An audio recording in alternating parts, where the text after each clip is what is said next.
নমস্কার বন্ধুরা, রূপা রান্নাঘরে একটি নতুন রান্না ভিডিও আপনাদের সবাইকে অনেক অনেক স্বাগত জানাই।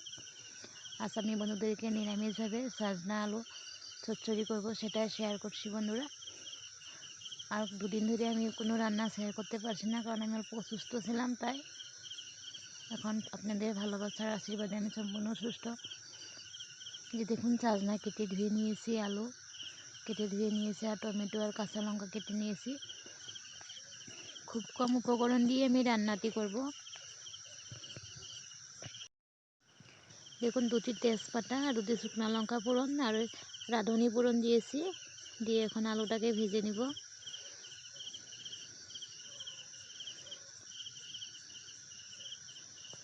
যারা নতুন বন্ধুরা এখনও আমার চ্যানেলটিকে সাবস্ক্রাইব করেন নাই, প্লিজ সাবস্ক্রাইব করে আমার পাশে থাকে যাওয়ার অনুরোধ রইল।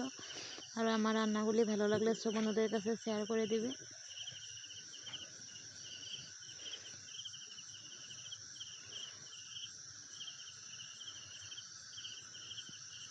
খুব কম মশলা দিয়ে আমি রান্নাটি করব, সম্পূর্ণ নিরামিষভাবে। আলুটাকে অল্প সময় ভেজে নিচ্ছি।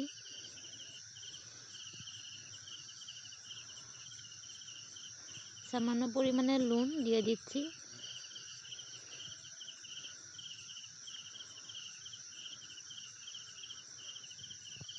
এখন সামান্য পরিমাণে হলুদ দিয়ে দিচ্ছি। নুন হলুদ দিয়ে আমি আলুটাকে অল্প সময় ভেজে নিব লাল করে। দেখুন বন্ধুরা, আমার আলুটা ভাজা হয়ে গেছে। এখন কেটে রাখা চাজনাগুলি দিয়ে দিচ্ছি। চাজনা ডাঁটা আর আলুটাকে অল্প সময় ভেজে নিব।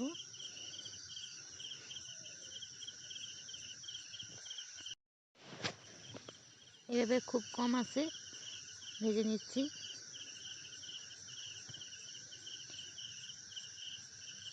এখন পরিমাণ মতো নুন দিয়ে দিচ্ছি। আলুর মধ্যে আমি খুব কম নুন দিয়েছিলাম। আর সামান্য পরিমাণে হলুদ দিয়ে দিচ্ছি। নুন আর হলুদ দিয়ে আমি চাজনার আলুটাকে খুব ভালোভাবে ভেজে নিব।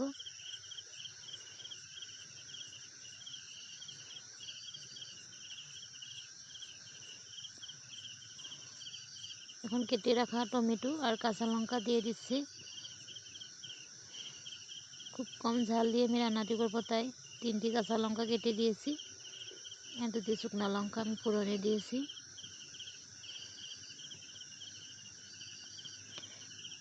এখন টমেটো, আলু আর সজনা ডাঁটাগুলিকে খুব ভালোভাবে ভেজে নিয়েছি। ভেজে সামান্য পরিমাণে চিনি দিয়ে দিচ্ছি। চিনি দেওয়ার পর আর 5 মিনিট সময় আমি খুব কম আঁচে ভেজে নিব। এখন পরিমাণ মতন জল দিয়ে দিচ্ছি সিদ্ধ হওয়ার জন্য বন্ধুরা। জল দিয়ে থালা দিয়ে ঢেকে দিব।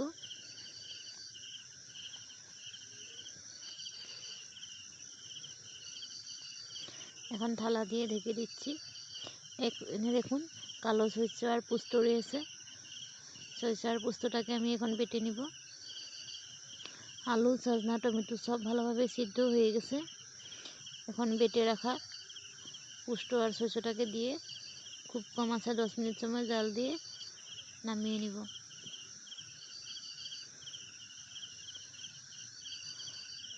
এই যে বেটে রাখা পোস্ত আর সরষেটাকে দিয়ে দিচ্ছি।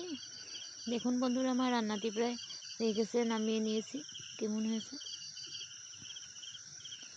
তবে খেতে অনেক স্বাদ হয়েছিল, আমি নিজেই বলছি, কারণ আমি খেয়েছি। তাই আমার রান্নাটি কেমন হয়েছে বন্ধুরা কমেন্ট করে বলবে। খুব কম উপকরণ দিয়ে সাজনা চচ্চড়ি করেছি। আর আমার রান্নাটি ভালো লাগলে সব বন্ধুদের কাছে শেয়ার করে দিবে। আর যারা এখন পর্যন্ত স্কিপ না করে ভিডিওটি দেখে যাচ্ছে, তাদেরকে অসংখ্য অসংখ্য ধন্যবাদ। সবাই যেন ভালো আর সুস্থ থাকে। নমস্কার।